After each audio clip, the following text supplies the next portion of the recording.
آج ہم نے جو آپ سے ڈسکشن کرنی ہے اس میں تین بنیادی باتیں ہیں۔ اس میں سب سے پہلے تو یہ بات ہے جو ملک کا جو سیاسی منظرنامہ ہے وہ اب پاکستان مسلم لیگ نواز کے لیے کچھ زیادہ خوشگوار نہیں رہا، یا جو اس کے شاکس ہیں وہ لندن تک محسوس کیے جا رہے ہیں۔ میاں نواز شریف صاحب سے آج سینئر قیادت کی ایک رابطہ ہوا ہے نون لیگ کے، اس میں جو حال احوال ہے اس کا وہ آپ سے ڈسکس کریں گے۔ میاں نواز شریف صاحب کن لوگوں کے اوپر برسے ہیں ہم اس پہ بھی بات کریں گے۔ اس کے بعد جو ایک بڑا معاملہ ہے وہ پاکستان کی معیشت کو لے کر ہے۔ معیشت ہے کہ وہ سنبھل نہیں رہی، روپے کی جو ڈالر کے مقابلے میں رفتار ہے وہ اب کچھوے کی بھی نہیں رہی، فری فال کا شکار ہے روپے۔ اور آئی ایم ایف نے جو پاکستان کو قرض دینا ہے 1.2 بلین، اس کا کوئی سر پیر نہیں ہے، اس کا کوئی پتہ ہی نہیں ہے۔ تو اس ساری صورتحال کو بھانپتے ہوئے پاکستان کی اعلیٰ ترین شخصیت، جی ہاں، پاکستان کے آرمی چیف نے امریکن وزیر خارجہ نائب وزیر خارجہ سے رابطہ کیا ہے اور ان سے درخواست کی ہے کہ پاکستانی معیشت کو اگر اس مشکل سے نکالنا ہے تو امریکی وائٹ ہاؤس جو ہے اور جو وزارت خزانہ ہے وہ آئی ایم ایف کے اوپر دباؤ ڈالے تاکہ پاکستان کو جلد سے جلد یہ رقم ریلیز کی جا سکے اور پاکستان اس معاشی بحران سے نمٹنا پاکستان کے لیے آسان ہو۔ اس کی تفصیلات کیا ہیں، اس کا جواب کیا آیا ہے اور اس پر پاکستان میں رد عمل کیا ہے، خصوصاً عمران خان صاحب نے کیا رد عمل دیا ہے، ہم اس کا احاطہ بھی کریں گے۔ اس کے بعد تیسری ایک بڑی اہم ترین خبر ہے، وزیر اعظم کے ایک معاون خصوصی ہے، جی ہاں میں طارق فاطمی کی بات کر رہا ہوں، وہ اس وقت امریکہ میں ہیں۔ ان کی نائب وزیر خارجہ سے ملاقات ہوئی ہے جولائی کے آخری ہفتے میں، اور پھر اس کے بعد انہوں نے ٹویٹ بھی کیا وینڈی شرمن نے۔ لیکن پاکستان میں جو وزارت خارجہ کے ترجمان اور حکام ہیں انہوں نے اس ملاقات سے یکسر انکار کیا ہے۔ تو یہ کیا کھچڑی پک رہی ہے واشنگٹن میں اور اسلام آباد میں، اور خصوصاً اس ایک شخصیت کو لے کر جس کا نام طارق فاطمی ہے، اس کی ملاقات کیوں ہوئی ہے، کس کے اشارے پر اور ایما پر ہوئی ہے، اور پھر اب اس سے تردید کیوں کی جا رہی ہے، یا اس سارے معاملے سے نکلے گا کیا، ہم اس کا بھی احاطہ کریں گے۔ تو آپ ہمارے فیس بک اور یوٹیوب چینل کو سب سے پہلے سبسکرائب بھی کریں، شیئر اور لائک بھی کریں۔ تو تفصیلات یہ ہیں کہ موجودہ سیاسی منظرنامہ جو ہے وہ اب کسی طور بھی میاں نواز شریف کو نہیں بھا رہا۔ ظاہر ہے پاکستان مسلم لیگ نواز جو ہے اس کو جس طرح سے چارو شانے چت کیا ہے عمران خان کے نیریٹو نے، پھر ضمنی الیکشن کے نتائج نے، پھر پاکستان کی اعلیٰ ترین عدلیہ نے، اور پھر پنجاب کا جو پارلیمانی محاذ تھا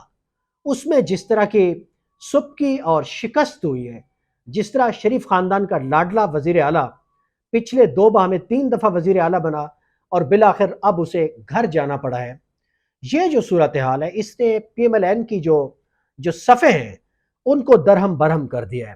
اب یہ بہت مشکل لگ رہا ہے ان لوگوں کو جو الیکٹیبلز کے نام سے جنہیں ہم جانتے ہیں کہ اب وہ پاکستان مسلم لیگ نواز کے دامن سے لگے رہیں، اب یہ ان کے لیے بہت مشکل ہو گیا ہے، چونکہ اس جماعت کے اب تک اکٹھے رہنے کی اور مضبوط رہنے کی، مزاحمت میں کھڑے رہنے کی جو سب سے بڑی وجہ تھی وہ یہ تھی کہ پاکستان مسلم لیگ نواز جو ہے اسے عوام کی حمایت حاصل ہے۔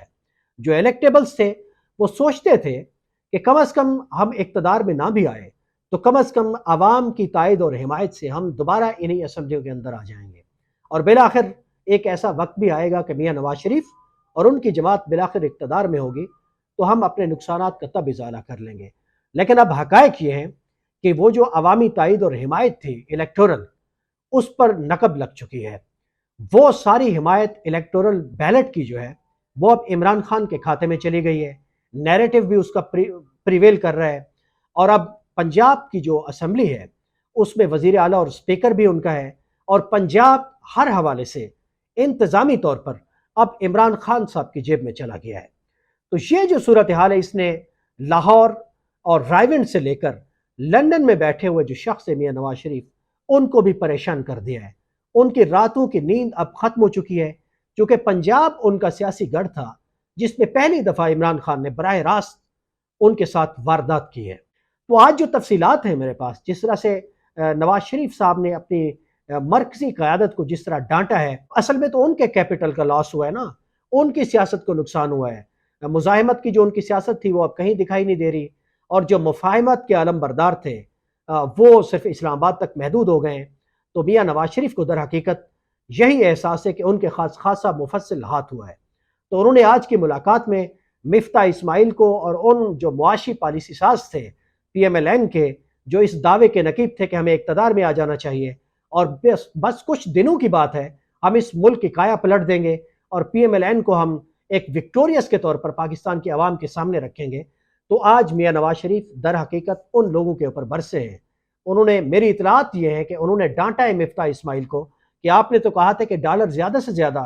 30 روپے زیادہ بڑھے گا، لیکن یہ تو 3 ساڑھے 3 مہینوں میں یہ تو 50 روپے سے اوپر چلا گیا، 60 روپے سے اوپر چلا گیا، تو ان کے پاس کوئی جواب نہیں تھا۔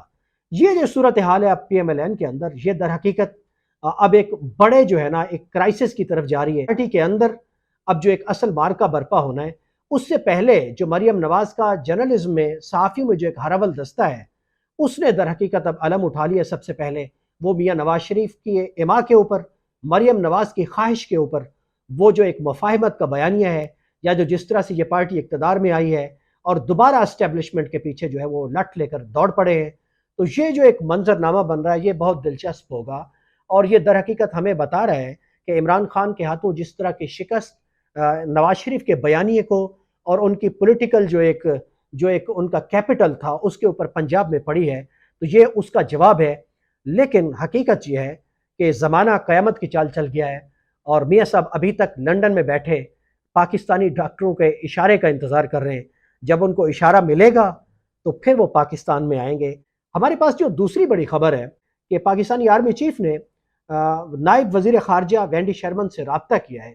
اور ان سے درخواست کی ہے کہ پاکستان کے جو سخت معاشی حالات ہیں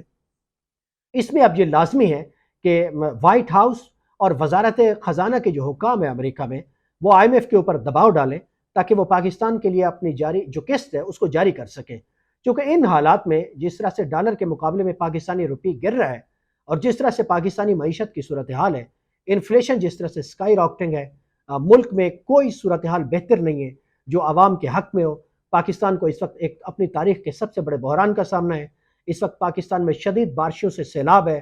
جس سے پاکستان کی زراعت جو ہے اس کے چولہے تک ہل گئی ہیں، تو یہ جو صورتحال ہے اس نے مجبور کیا ہے پاکستانی آرمی چیف کو کہ وہ امریکہ سے رابطہ کریں تاکہ پاکستانی معیشت جو ہے جو ہر لمحہ بکھر رہی ہے اسے کم از کم تھوڑا سا اپنے پاؤں پہ کھڑا کیا جائے، اور امریکہ سے براہ راست اب امداد طلب کر لی ایک طرح سے۔ اس پر ظاہر ایک رد عمل آیا ہے۔ اپوزیشن کے سب سے بڑے رہنما جو ہیں عمران خان صاحب نے، انہوں نے بجا طور پر کہے گا کہ جب ہمارے آرمی چیف جو ہیں امریکہ سے رابطہ کریں گے تو امریکہ اس کی ایک کاسٹ طلب کرتا ہے ان قوموں سے جو معاشی طور پر اپنے پاؤں پر کھڑی نہیں ہوتی، تو امریکہ کا یہ جو ایک ٹول ہے آئی ایم ایف، یہ اس کا ایک معاشی جنگی ٹول ہے، تو جب وہ پاکستان کو اس سے اکاموڈیٹ کریں گے، پاکستان کی مشکلات کو حل کریں گے، تو وہ پاکستان کے اس کے عوض طلب کیا کریں گے؟ بہرحال یہ ایک المیہ ہے کہ عمران خان اقتدار میں ہوں یا ان کے مخالفین اقتدار میں ہوں، پاکستان کی جو معاشی پوزیشن ہے یا جو پاکستان کا جو معاشی محاذ ہے اس کو افواج پاکستان سنبھالے ہوئے ہیں، یہ کوئی اچھی خبر نہیں ہے۔ اس کے بعد ایک اور اہم ترین خبر ہے جس سے پاکستان کے اندر اب ایک سفارتی سطح پہ کوئی ایک بڑا بھونچال آئے گا۔ میری یہ بات کو آپ لکھ کر رکھ لیجئے۔ جی ہاں، میں طارق فاطمی کی طرف اشارہ کر رہا ہوں۔ وہ اس وقت امریکہ میں ہیں، انہوں نے امریکہ کی نائب وزیر خارجہ وینڈی شرمن سے ملاقات کی ہے، لیکن سب سے مجھے حیران کر دینے والی بات یہ لگی ہے کہ اس سے اگلے ہی روز 22 جولائی کو پاکستانی وزارت خارجہ کے جو حکام ہیں انہوں نے اس ملاقات سے یکسر انکار کیا ہے۔ مجھے سمجھ نہیں آ رہی، جب وزیر اعظم کے معاون خصوصی گئے ہیں ملاقات کرنے، انہوں نے ملاقات بھی کی ہے، وینڈی شرمن نے اس کی تائید بھی کی ہے ٹویٹر اکاؤنٹ کے اوپر، طارق فاطمی جو ہیں وہ پاکستانی وزیر اعظم کے اس وقت معاون خصوصی ہیں، انہیں کس کے اشارے پر لگایا گیا ہے؟ ان کی ایک خاص تاریخ ہے پاکستانی اسٹیبلشمنٹ کو ناراض کرنے کی۔ اب وہ امریکہ میں ہیں، کس کے اشارے پر ہیں، انہیں کس نے بھیجا ہے، وہ کس طرح کے معاملات کو طے کرنے کے لیے امریکی حکام سے ملاقاتیں کر رہے ہیں، اور یہاں پاکستان کا جو فارن آفس ہے وہ اس کی تردید کر رہا ہے۔ تو یہ جو جب آپ اس طرح کے ڈاٹس کو کنیکٹ کریں گے تو آپ کو در حقیقت اصل سٹوری سمجھ آئے گی کہ کون ہے جو اپنی چالیں چل رہا ہے اور کون ہے جو عوام کے بلبوتے اور حمایت کے اوپر پاکستان میں مزاحمت کا علم اٹھائے ہوئے ہیں۔ اس سب پر ہم نظر رکھے ہوئے ہیں، اور ہمارے فیس بک اور یوٹیوب کو آپ سبسکرائب کریں۔ اگلے کسی ولاگ کے لیے مجھے اجازت دیجیے۔ اللہ حافظ۔